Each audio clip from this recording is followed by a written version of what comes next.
আজকে সারা পশ্চিম বাংলার এবং সারা ভারতবর্ষের মানুষ জানে কলকাতার মতো শহরে আর.জি. কর মেডিকেল কলেজ হাসপাতালের মতো একটা প্রতিষ্ঠানে কর্তব্যরত মহিলা চিকিৎসক হাসপাতালের মধ্যেই যেভাবে নৃশংসভাবে ধর্ষিতা এবং খুন হয়েছেন তা বাস্তবে সমস্ত স্তরের মানুষের মধ্যে একটা আতঙ্ক সৃষ্টি করছে। এই ভয়াবহ পরিস্থিতি যেটাকে সহ্য করা যায় না, তার বিরুদ্ধে মানুষ আজকে ক্ষোভে ফেটে পড়ছে। আমরা এসইউসিআই কমিউনিস্টের পক্ষ থেকে তার বিরুদ্ধে আজকে সারা বাংলা প্রতিবাদ দিবস পালন করছি। এটাও আপনারা জানেন যে রাজ্য সরকার হয়তো কিছু কাউকে গ্রেপ্তার করবে এবং শাস্তি দেবে, কিন্তু এইরকম করে যে পর পর নারী নির্যাতন হয়ে যাচ্ছে তার মূল কারণ হচ্ছে সমস্ত জায়গায় আমরা দেখতে পাচ্ছি পর্নোগ্রাফির ছড়াছড়ি, সে সোশ্যাল মিডিয়া হোক, সে পত্রপত্রিকা হোক, সর্বত্র সরকার কেন্দ্র বা রাজ্য যারাই হোক না কেন মাদক দ্রব্যের ব্যাপক প্রসার ঘটাচ্ছে। এই সমস্ত কিছুর ফলে আজকে একটা বিষাক্ত সামাজিক পরিবেশ তৈরি হয়েছে। আমাদের দেশের মনীষী যাদের কাছ থেকে আমরা শিক্ষা গ্রহণ করে মানুষ হতে পারি সেই সমস্ত কিছু সিলেবাস থেকে দূর করে দেওয়া হচ্ছে।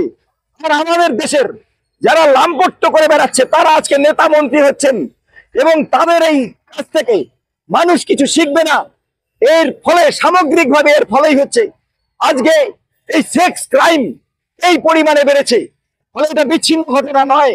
যদি সত্যি সত্যি সরকার এই ক্রাইম বন্ধ করতে চায় তাহলে এই সমস্ত কিছু বন্ধ করে একটা সুস্থ সামাজিক পরিবেশ তৈরি করতে হবে। তা না হলে সবই লোক দেখানো, কিছুদিন চলবে, আবার তার কয়েকদিন পর আমরা আরেকটা এরকম ঘটনা দেখবো, যেমন আমরা নির্ভয়ার ক্ষেত্রে দেখেছি, যেমন আমরা কামরুলিতে দেখেছি, আমরা অন্যান্য জায়গায় দেখেছি। ফলে এর বিরুদ্ধে আমরা সরকারকে ব্যবস্থা নিতে বলছি। এই আমাদের বক্তব্য।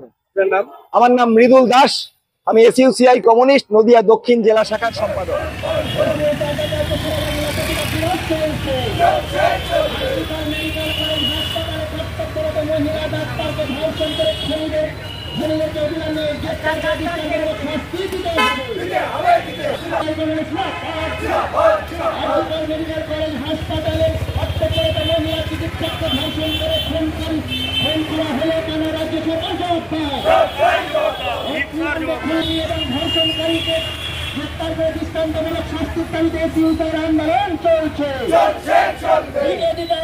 নারী নিরাপত্তা সুনিশ্চিত করার দাবিতে আন্দোলনে সামিল হন।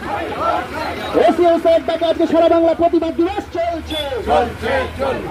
মেডিকেল কলেজ হাসপাতালে কর্তব্যরত মহিলা চিকিৎসকদের সামিল হন।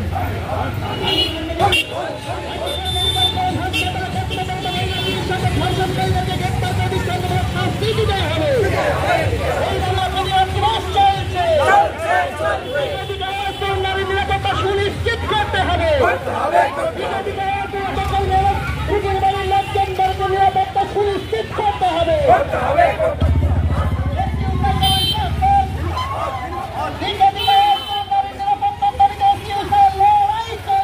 চলছে